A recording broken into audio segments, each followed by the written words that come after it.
Hey there, folks. Today I thought I'd do something a little bit different. Been doing these Minifig Monday videos for quite a while now. You guys seem to love them, at least certain ones. But today I'm going to do a triple Minifig Monday. I thought I'd do something kind of different, new. Because these three all came out in the same set. These are old figures, too. These are not new. These are from 2008. Basically the Force Unleashed cast from that game, which I think is one of the greatest Star Wars games that has ever been released. I played quite a few Star Wars games. That one I think is it's my second favorite. I think Jedi Fallen Order is my first. But yeah, I'll be taking a look at all three of these figures. They're pretty expensive because they all came out in just this set. And they're quite detailed, although there is some room for improvement. But this is back in the days kind of where LEGO was mixing it up and detailing more torso printing, but the face designs were definitely still simple, if that makes any sense.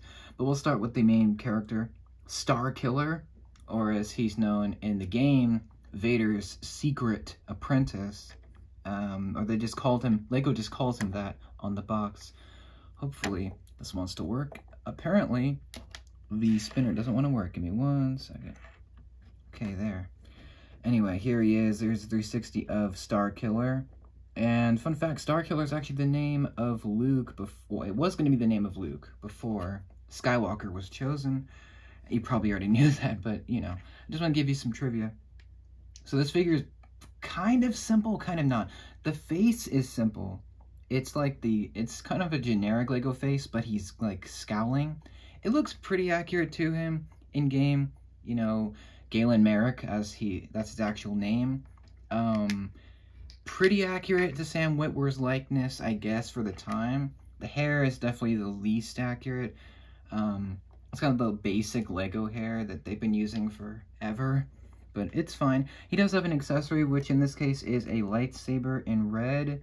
It's not that special, but it does have the light gray hilt, the handle, which is kind of cool, I guess. I mean, that's kind of basic, but that's how they were doing things back then. It's a nice lightsaber.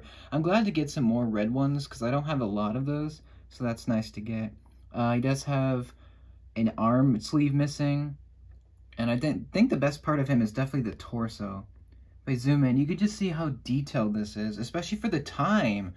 For 2008, they were doing a lot of good, like, torso detailing, but this is really special. You got, like, this armor, and this is the standard outfit for Star Killer in the game, and it's got, like, blood, which is insane. It's got, like, bandages, and, like, you can see a bit of his flesh. Unfortunately, the tan is printed onto black, so it doesn't look the best, but it doesn't look terrible.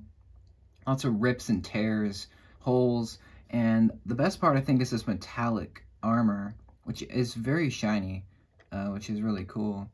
And it's just really different of a design. It feels like dangerous. It looks very dangerous. Like, it feels not normal. I don't know, it just looks great. Nothing on the... Wow. Give me 1 second. Nothing on the back. The spinner doesn't want to work today. But yeah, nothing on the back, which is kind of a shame, but that's fine. No alternate face either, which is also a little bit disappointing, but it's not that terrible.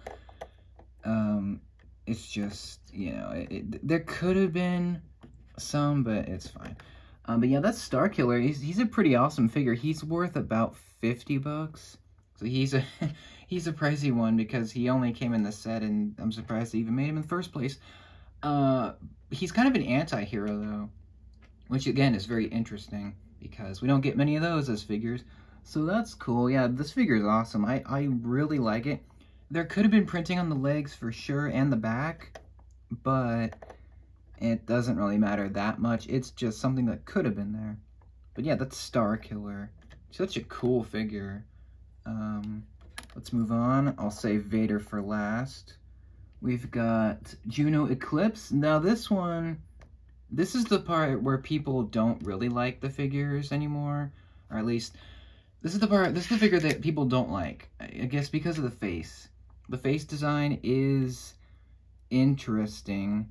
It's not it's not like Starkiller where he's like the standard Lego face.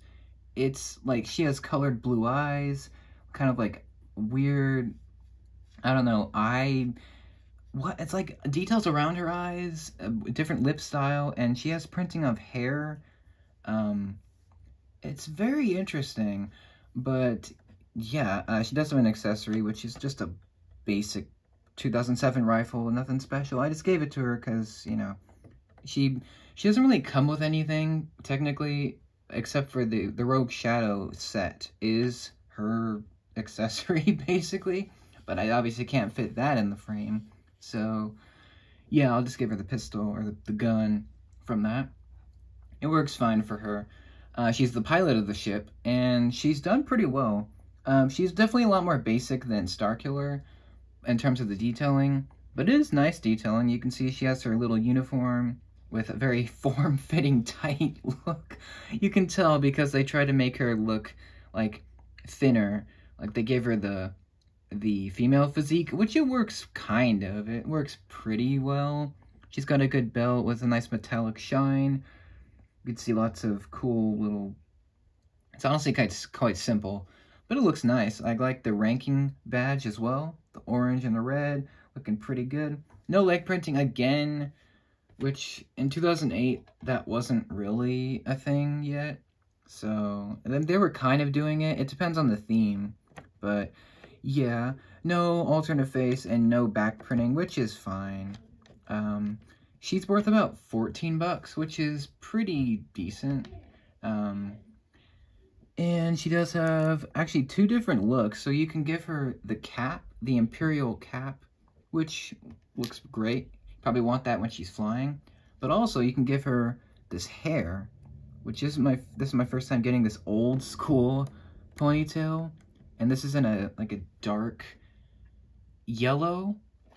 Works pretty well. It's meant to be her blonde hair, which it looks pretty accurate. It matches a lot well to the hair on the face, the printing. I think she looks better with the hair on than the cap, but she does look pretty good with both. I really like this. In fact, this is my favorite figure of the set. I just think it's so different to like other Lego girls, especially in Lego Star Wars. It's just so different, you know? It's very unique. That's the way. In fact, this whole set is unique, the ship. But Juno Eclipse is a great figure, and we probably will never get her again. I don't see them doing her ever again, just because, I don't know, the game is pretty violent, and I don't know. But yeah, this figure is great. I really like her, for sure. But I think everyone can agree, the reason you're probably getting this set, or you have this set, or you want this set, or you probably just dream of getting this like me, is Darth Vader. Specifically, this is the battle-damaged Darth Vader. That's what makes him special. This is not your standard Vader. This is like him when he's beat up, almost dead, and this is so cool. This is probably one of the most coolest Darth Vaders. In fact, it probably is the coolest one, just because it's so, it's so different. It's something we don't get. In fact, this is the only set that he comes in where he's like this. So that's cool. He's got the same red lightsaber that Starkiller has. Nothing special there. But it's just a really sweet figure. He's got like one half where he's like light gray, exposed, and then the other half is black. Again, a lot of black with this figure, but it works because this is Vader, so it actually works.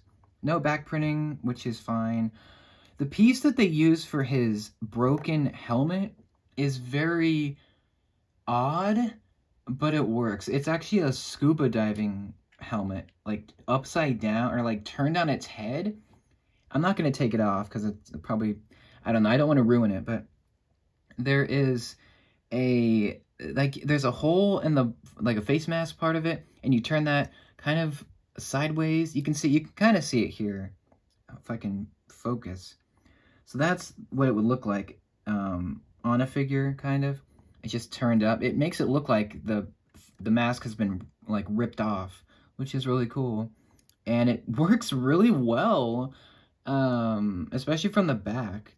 No alternate face, which is fine. He's got the Vader gray, so the dark gray, the old gray, before they started using the new stuff, the new colors. It works so well. Like, for the broken helmet, I don't know, they really clever use of parts. But also in the set, I was lucky to get the original Vader helmet as well.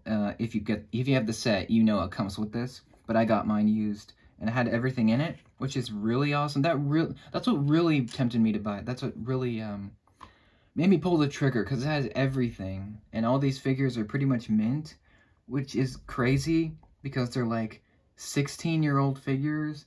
So yeah, this is the Vader helmet that they used until what was the year?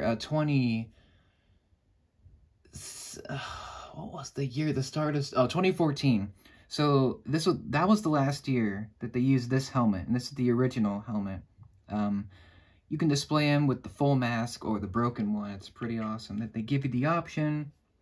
And the detail in his torso is awesome. It's just a bunch of ruined wires, and you see the belt, and everything's just damaged, obviously, because he's been fighting the Apprentice.